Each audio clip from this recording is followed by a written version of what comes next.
व्यासपीठ पर विराजमान वंदनीय गुरुजन व आदरणीय श्रोतागण, आपके चरणों में प्रणाम। श्री रामचरितमानस के बाल कांड में हमारा प्रसंग चल रहा है तुलसीदास जी की दीनता और राम भक्तिमयी कविता की महिमा। ये सर्वविदित है कि तुलसीदास जी श्री रामचरितमानस की रचना रचने में पूरी तरह से सक्षम और योग्य हैं, फिर भी वो अपने अभिमान का मर्दन करने के लिए अपनी दीनता दिखा रहे हैं। दोहा नंबर 8 हमने कल कर लिया था, आज हम दोहा नंबर 9 करेंगे और दोहा नंबर 13 तक यही प्रसंग चलेगा। आइए देखते हैं। जानी कृपा कर किंकर मोह, ये हमने कल कर लिया था दोहा नंबर 8। आज हम 9 पर चलते हैं। ये 8 नंबर दोहा है। खल परिहास होई हित मोरा, खल मतलब दुष्ट, परिहास करेंगे, हंसेंगे मेरे काम पर। होई हित मोरा, उससे मेरा हित ही होगा। काक कहीं कल कंठ कठोरा, काक कौआ, कहीं कौआ जब कहेगा तो कठोर ही कहेगा। कोयल, कलकंठ कोयल होती है, कोयल जब कहेगी तो मीठा ही कहेगी। तो दो प्रकार के मनुष्य हैं, तो उनसे वैसी ही बात हमें सुनने को मिलेगी। हंस ही मतलब हंस को, बक बगुला हंसता है, और दादुर मेंढक, मेंढक चातक ही चातक को हंसता है। तो ये स्वाभाविक है। हंस ही मलिन खल बिमल बत कही, और वैसे ही मलिन मन वाले, मलिन खल यानी मलिन दुष्ट जो हैं वो निर्मल वाणी को हंसते हैं। ये संसार का नियम है। कवित रसिक ना राम पद नेहू, जो ना तो कविता के रसिक हैं और न राम पद नेहू, राम जी के चरणों में जिनका स्नेह है, प्रेम है।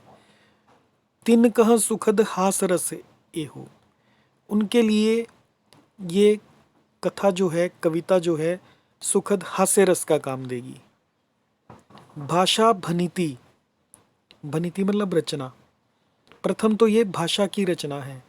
भोरी मति मोरी, भोली है, मति मतलब बुद्धि, मेरी बुद्धि जो है वो भोली है मतलब अज्ञानी है।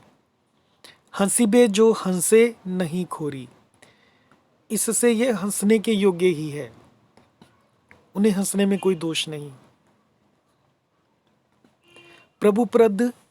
प्रभुपद प्रीति ना सामुझिनी की, जिन लोगों को ना तो प्रभु के पद मतलब चरणों में प्रीति है, ना सामुझिनी की, ना अच्छी समझ है, निकी मतलब नेक समझ नहीं है जिन लोगों की, तिन्ही कथा सुनी लाग ही फीकी, उनको ये कथा सुनने में फीकी लगेगी, आनंद नहीं आएगा। हरिहर पद रति मति न कुतर की, जिनकी बुद्धि कुतर्क करने वाली नहीं है। हरिपद रति, हरि और हर के यानी भगवान विष्णु और शिव के पद में रति है, प्रेम है जिनको, और जिनकी मति बुद्धि कुतर्क करने वाली नहीं है। तिन कह मधुर कथा रघुबर की, उनके लिए ये रघुबर की जो कथा है वो मधुर होगी, आनंद देने वाली होगी।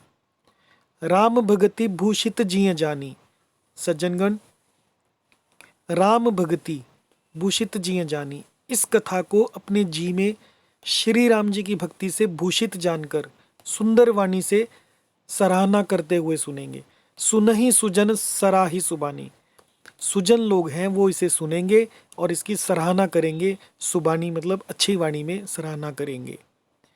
कभी ना हो नहीं बचन प्रवीणु, ना तो मैं कवि हूँ, तुलसीदास जी कह रहे हैं कि ना तो मैं योग्य कवि हूँ, ना वचन प्रवीणु, ना अपने वचन बोलने में बड़ा कुशल हूँ। सकल कला सब विद्याहीन हूँ, सब कलाओं से और सब विद्याओं से मैं हीन हूँ। और आखर अर्थ अलंकृत नाना, नाना प्रकार के अक्षर होते हैं कविता में, अर्थ होते हैं, अलंकार होते हैं, अनेक प्रकार की छंद रचना होती है। छंद प्रबंध अनेक विधाना, अनेक प्रकार के विधान होते हैं।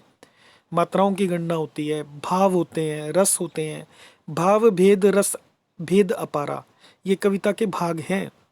कवित दोष गुण विविध प्रकारा, और कविता के भांति भांति के विभिन्न प्रकार के गुण और दोष होते हैं जो मैं नहीं जानता हूँ। कवित विवेक एक नहीं मोरे, इन सारी चीज़ों का वर्णन करने के बाद भी कह रहे हैं, जानने के बाद भी कह रहे हैं कि कवित विवेक, कविता लिखने का विवेक एक नहीं मोरे, मुझ में ये विवेक नहीं है कि मैं कविता कर सकूं। इन सब विधियों को मैं नहीं जानता। सत्य कहूँ लिखी कागद कोरे, सत्य कह रहा हूँ, मैं तो सिर्फ कोरे कागजों को लिख रहा हूँ।